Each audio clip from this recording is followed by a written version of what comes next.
The cookies aren't supposed to be for me. They're supposed to be for them. I will eat these cookies, though. All right. Is this a sponsorship? Whose cookies are these? Oh, bro. I know. Oh, did you make them? I didn't make them. Okay, Deb Moore Cookies. Check them out. Do you have a website? No. She can make a fortune. NILs are open. She can make some cookies. It's awesome.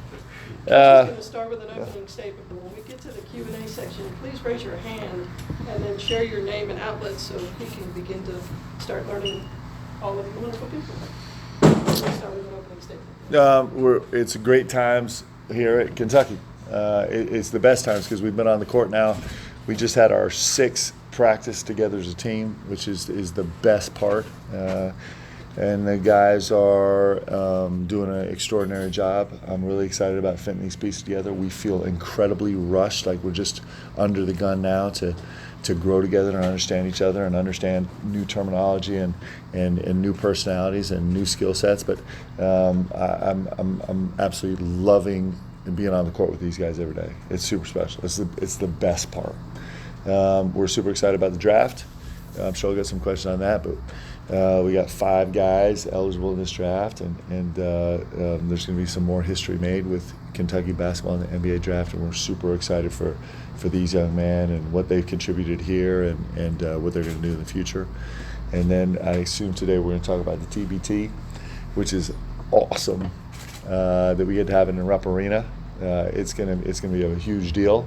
We're going to take every opportunity to support these greats. We have 3 national champions that are coming back to be a part of this team, and a bunch of guys that went far in the NCAA tournament and served Kentucky really well, and a bunch of draft picks, guys that had good careers in the league. And so to have those former players back is really special, and we're incredibly excited about taking full advantage of that. That's all I got for you guys. And cookies. I brought cookies. Ben Roberts, Herald Leader. Just what have been your general impressions week and a half into practice, how the guys are kind of adapting to your style and approach, and any surprises based on what you saw in the recruiting process? Yeah, actually there have been very few surprises in terms of what we thought we got, which is exciting. The pieces fit. We started recruiting Amari even before we got here to Kentucky. And the thing that drew him to us was his ability to pass. And the very first time we stepped on the court, we were running some corner split actions, and he started diming guys up. And it was like there was a reaction from everybody in the gym, and all of a sudden everybody starts cutting harder. So guys, it's one of the things about working the portal is that you have such a clear. Guys have such a resume. You can see over and over again what they do in college, and our guys have certainly lived up to that billing. So there haven't been a ton of surprises in skill set. What there have been is I've been really humbled. Today we made a huge point.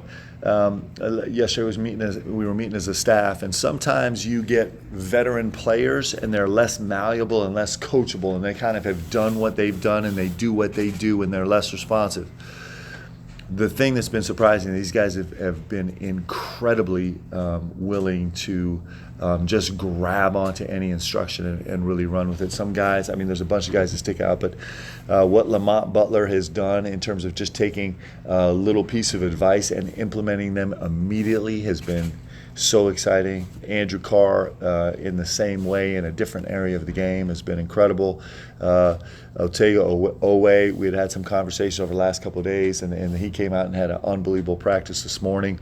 But it's really wonderful to see these veteran guys and how excited they are to grow and learn, and how willing they are to try new things. Hey, Larry Bob. Hey, Mark. When you talk about the TBT, What does your shirt say? Party like that. Hey, I like that. We got to get a picture after this. That's good. I brought you cookies. You brought me a T-shirt. Let's go. Okay. But when you talk about the TBTs, exciting and awesome, what kind of things would you like maybe to see that your players could be involved with some of those guys? Yeah. Have you kind of thought about that already? Or? Well, one of the great things for us is that former players are allowed to come be on the court with our current players. It's an NCAA rule that's legal, and so these guys are preparing for a tournament where they have a chance to represent Kentucky and themselves in a brilliant way this summer, and we're trying to prepare for a huge season, and so we're going to try and do that together a little bit. Ethan Durant, Scott's coverage. You've obviously got a team of a bunch of guys that have never played together. How are you approaching the chemistry building? Are you kind of approaching it differently than you would have in the past? Yeah, that's where we're feeling the urgency to go fast. We installed so much in the first week. You only get 1 hour a day, 4 days a week. That's it. And so normally, in a normal situation, we'd just be doing skill development right now. But we've moved at lightning fast pace, trying to give our guys a sense, a bigger, grander overview of how we're going to play and what we do and how we do it, and let them see it and feel it on the court. And so we've been super aggressive on everything we're installing right now. The guys have been really receptive. Like that's the other thing about veteran guys; they pick stuff up really fast, and so that's been a major difference. I've never approached an off season like this. Jack Bogan, KSR, you talked about the 13th spot being kind of a floating piece. Now that your 6 practices in, had your thoughts changed on that at all about what you're kind of looking with that last spot? No, it's still the same. I think we had a pretty good feel of where we were a couple weeks ago, and it's just been confirmed more than anything else. We're gonna have to find it, like we've talked about. There could be 100 different reasons why a 13 scholarship would fit. We're having open media tryouts next week, Deb. See if anybody wants to take a shot at that last scholarship. But I got a lot of laughs, but I got a lot of eager eyes. People are paying attention right now. It's like, okay, dust off the shoes and let's go. But yeah, we're still kind of floating with it, and we'll see. We'll spend some time, a ton of time this summer out on the road where it's legal, including some international things, and there's always unique things that happen there late. And there's also interesting things that always happen late in the States, so we'll kind of play it by ear. Hi, Sierra Newton, LAS 18. You talked about things going really fast. How important is it having Jackson, someone who's been with you before, when you're having to install so much so quickly? Yeah, it's a gift. So, I bumble around saying what I'm saying, and Jack's like, all right, guys, this is what he really means, okay? He's a great interpreter, and he's not just an interpreter of words and concepts on the court, but he'll also double down on the ideas about, hey, guys, this is really important. You're going to hear this. What we just talked about, you're going to hear every single day for the rest of the season. And then there's a lot of things where Jack's like, don't listen to him. He doesn't know what he's talking about. But he's pretty good distiller of information for us. And then also the vibe, the feel, the approach of the game. He's got a good sense of how we try and build a locker room and the things that are important to us in a locker room, and how we try and cultivate communication on the floor. And he's done a great job being an example of that, and he's a really, really vital piece. And it doesn't hurt that he's an NBA caliber player. That always helps too. Kyle Tucker with the Athletic. You talked when you started about trying to figure out what you needed on the staff, and you obviously prioritized I got to get my guys who are going to go recruit. Yeah. You fleshed that out some, but do you have any other ideas on beyond just your 5-man staff, what you want to put around you? Yes. From an organizational standpoint. Yeah. So. That's been super, super quick. So we went really, relatively fast. I'm pretty slow and methodical and meticulous about, especially adding personnel into the staff. It's fitting the pieces together is so important to me, and so that's actually a work. You just readjust your thinking every time you add a new piece. You kind of readjust and evaluate and reevaluate. And so now we're at the point with potentially a last staff spot or two about not reevaluating personnel, but reevaluating position and features of what a job would look like. And that actually is taking longer. It's been, and it also, I'm really glad that we've crossed over the threshold where I get to see the staff on the court now, interacting with the players in terms of teaching and instructing and pushing and communicating. And so I'm getting to see the staff in a new light the last week.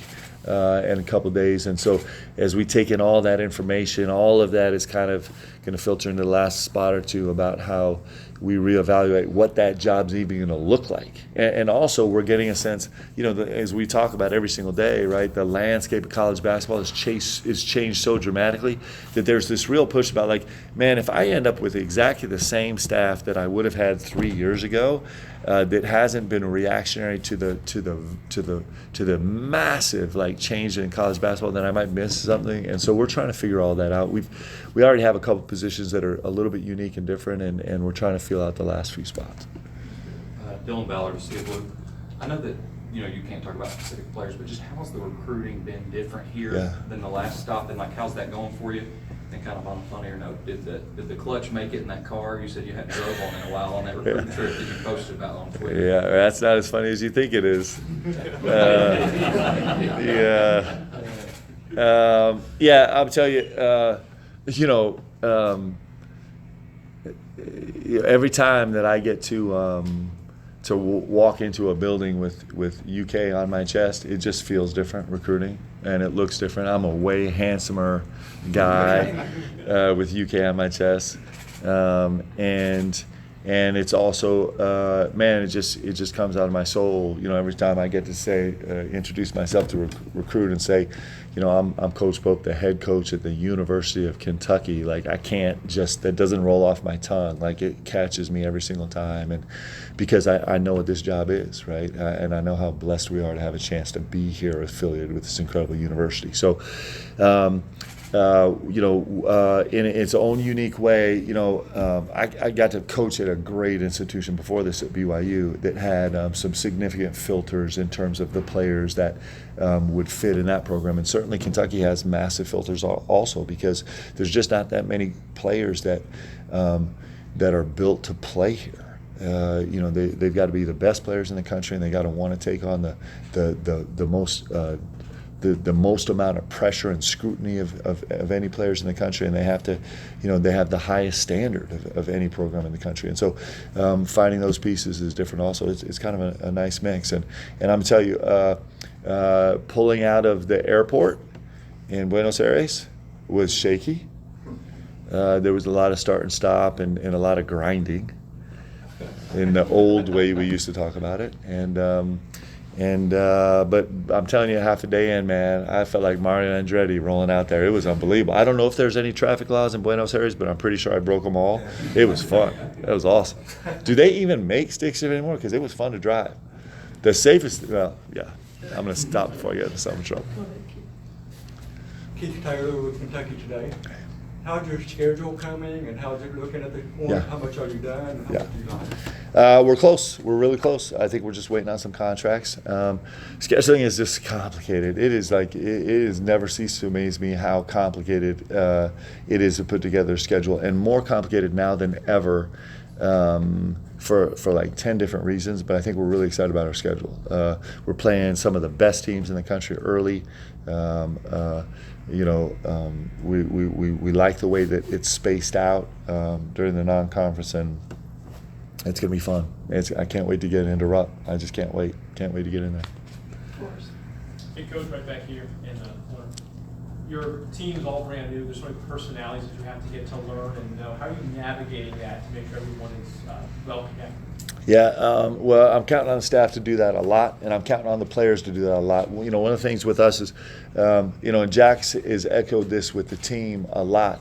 We believe in a player-led team and a player-led organization. We believe from leading in the middle, not from out front. And what we do is we want to mentor these kids so that they can be great leaders for themselves and hold each other accountable. Our guys' voices will always be more powerful than mine. That's when you know you really have a team, when you really have it. When guys are on the court making decisions with each other and holding each other accountable and not looking over at the bench at me and seeing if they're pleasing me or if they're doing what I said, but they're doing what the game is teaching them to do. The game is the best teacher. Then you got it. So when we talk about bringing these guys together, we're talking about all those things. And our guys have done an incredible job spending time together. I called, one of our guys had a tough, I want to throw him under the bus so bad. We'll see. one of our guys had a really tough day the other day, just with some extended family, really difficult things, and so we were super concerned about him. It was a tough emotional day, and so I had to go on the road, and I called late that night and caught him, and I'm going to try and decide if I'll say their names, but I asked him, I'm like, hey, did you, because there were some plans, and I was like, hey, did you go to this? He's like, no, me and my teammate just finished, we just spent the last 3 hours writing a song in the lodge. And I was like, please, for the love of all things, send this to me. And he was like, no, this will never see the light of day. So we can negotiate afterwards if I reveal the name so you guys can dig into this, but I'm telling you, somebody please get that recording because I want to hear it. Let's put it out. But that's the magic of a team, right? And that's how, these guys have been together for 2 weeks now, and when you see signs like that, when guys are watching out for each other like that and doing stupid stuff together, right? That's actually how you develop relationships, and that's what we all know in college. That's the capital that you put in the bank. So when you're in the middle of the season or in the middle of training camp and things get really hard and your buddy just caught you with the elbow right to the face and you're bloody and bleeding and angry, that's the type, or when things are going bad, that's what gets you through it. And so I feel like I have a group of guys. I'm telling you, these are some of the best human beings you're ever going to meet on this team. Like, they're special young man. It's super cool. And so they're getting to know each other really quickly and doing a great job at it. And it's very intentional on their part. They know what they're trying to do. John Clay, the Arrow leader. Hey, John. Hey, Mark. What's been the hardest part so far? Has it just been having enough time to do everything you need to do, or has there been something else? I don't. Wow. I don't know how to answer that question. I think it's everything is challenging. I think everything is challenging the way you would expect it to be. But it's just like all the challenges kind of fade away into just the sheer awesomeness of getting to do this, getting to be here with you guys and getting to be here with these guys on the court and getting to be with my staff. This staff is, we can't get through a staff meeting. We can't even finish the staff meeting because it always breaks out into, somebody running out of the room because they're laughing so hard they can't take another. It just is. And so it's a ton of work. It's a ton of time. But I don't know if it's just the greatest challenge that we'll ever face in our professional careers, and it's pretty exciting. Michael, go ahead. Michael Epson, 516, Mark. Reach over to Rob Dillingham. Yeah. Their name's called pretty early. Obviously, they're not your players, though. Does that give you a little motivation to get some of your guys to get called pretty early? And could you also share an NBA draft story of your own? Right, yeah, well, all right. Well, I'm excited for all these guys. Excited for Justin. I'm excited for, obviously, Reed we're excited for Rob and the whole crew, right? It's a special moment for guys, you just dream of the moment where you get to, hear your name called, and you work really hard at it, and there's no guarantees, right? It just is. It is what it is. It's just super challenging. This filter going from college to the NBA is an excruciating filter.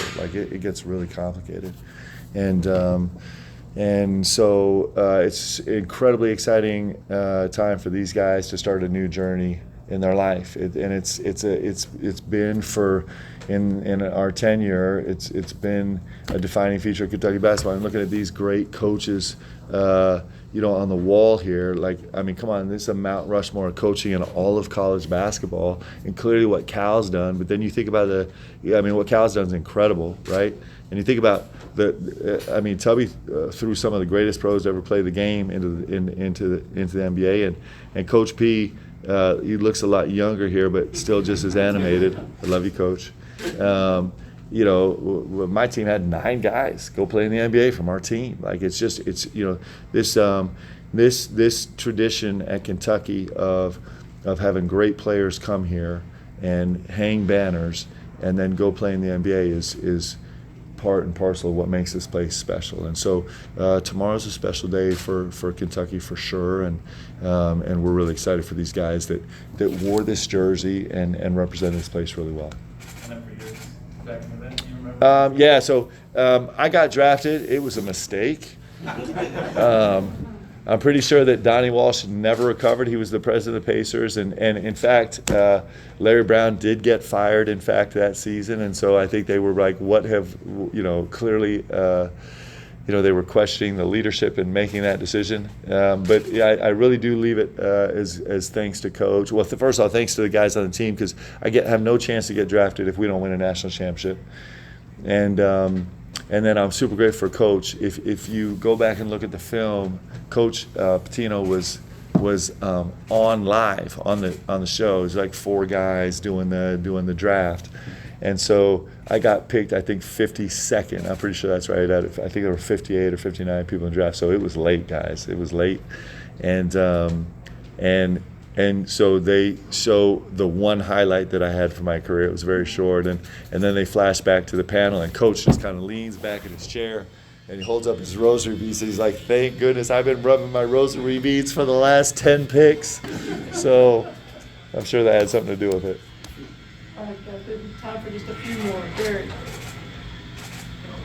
Gary, when you were talking about following these coaches, in terms of following Cal, how quickly, or what did you realize right away that you have to do differently in terms of building a team as opposed to your previous style? Well, the one thing I know is, listen, Cal's one of the great coaches to ever coach here. He went to 4 Final Fours in 5 years and coached a billion draft picks and represented Kentucky really, really well and gave his heart and soul to this place. And as BBN, and I'm just as much a member of BBN as anybody. All of us would be grateful to him forever. And he's a Hall of Fame coach. But one of the things that you learn really early on, if you have great mentors in this game, is that you just have to coach you. Like, I have to be me, right? I can't be Coach Pitino. I can't be Tubby. I can't be Cal. It would be disingenuous, and my guys wouldn't actually believe it if I tried to take on that persona or personality or even approach to the game. Like, we're us. And the truth is, like, for all the little warbles and mix-ups, I love getting to coach me, and I'm a big believer in what we do, and I love our staff, and so I think right now we're just trying to do everything we can to build on this incredible legacy that is Kentucky basketball, and do it the way that we know how to do it, that we really believe is going to work. Cal has been super generous. I've had a chance to speak with him several times. He's always been generous throughout my whole career. He's been so great to me. But as you step into these,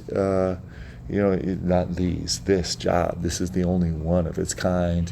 We got to go do this the best way we can. It's us, and that's what we're trying to do. So we're not, certainly I've been huge fans of these coaches and the coaches that coached me, and so I steal stuff from every single one of those coaches, but we're trying to do us. We'll go to 2 more, Ryan and Mario. Yep, Ryan Black for the Courier-Journal in Louisville. Mark, I'm curious, with the way things are now, early on, how do you gauge progress compared to maybe earlier in your career when, at least back then, maybe you had players you'd already worked with for a year or two, and now you've got so many new guys? Yep. So there's a couple of really specific ways and then some 30,000-foot ways. 30,000-foot ways is when I see my guys interacting, like the anecdote I shared earlier about the song, right? The more we see that, the more I'm like, okay, 30,000-foot level, we're getting there. The more I see my guys, and then getting a little more specific, the more I see my guys on the court holding each other accountable for the principles we're teaching, is super exciting. And then what's really exciting was I hear the guys parroting the words we use. We don't believe in synonyms. There should be no synonyms in sports. I'm an English major. I spent my life trying to, Dr. Bly, one of my favorite professors in the history of my academic experience here at Kentucky. She's taught Milton and Chaucer and some graduate courses I took, and I love her to this day. But the one thing she would not be happy with me is we don't use synonyms or colorful language here. We actually just say exactly what we mean, and we say the same words over and over and over again. And so as we're on the court, even just 6 practices in, today was our 6th practice, and you start to hear our guys to each other use our exact words, you're like, oh, we're making progress, we're getting somewhere. And there's 100 other ways, but that's pretty exciting for us to hear those words being used. Finish with Mario. Mario, Kentucky Sports Radio. Coach Pope, you talked about coaching me, coaching your type of coaching style. How would you say the players have adjusted to your coaching style? Well, they already don't listen to a word I said, so we're making huge progress. We're getting there. I think, like I said, I think we have. So I think one of the great markers of the markers of great players and players with a huge ceiling, a high ceiling, is if they're coachable. And here's the reason why, is because you grow fast when you're coachable. So if we're trying to teach a concept or an approach to the game and a player's pretty stubborn about it, and it takes him 2 weeks or a month or 6 weeks or 6 months, sometimes it takes years to really adapt that, you're stunted and you can't move on to teaching the next thing, to growing the next skill, right? And so it's been really fun to watch these guys. Like, we're going fast and they're going fast. I named a couple guys, and what was super fun for me. Ooh, this is Mitch. Should I get it right now? Mitch. Hey, I'm in a press conference right now. Can I put you on speakerphone? Oh, he said he would like to, but no.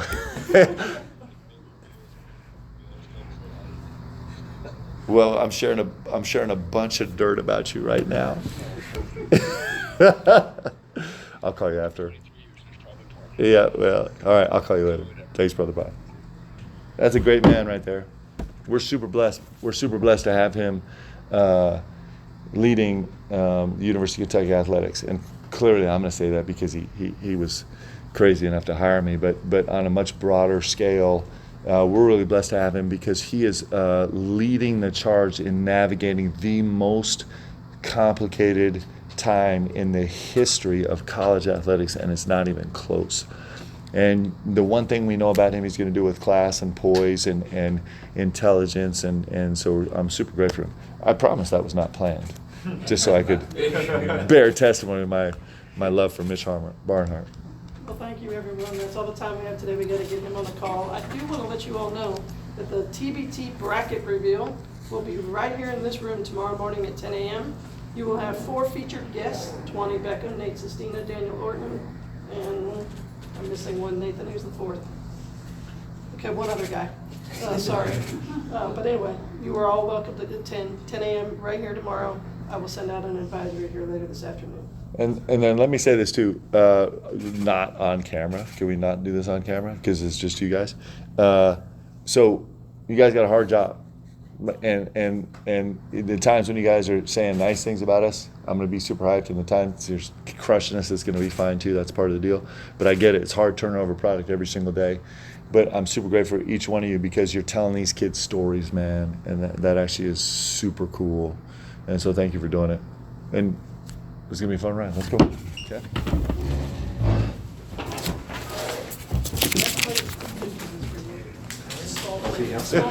Oh no, I can't. I'm gonna keep it fast. I gained like 30 pounds. I had to slow down. Yes. Thank you. That's awesome. Oh, come on. Let's go. Thank you.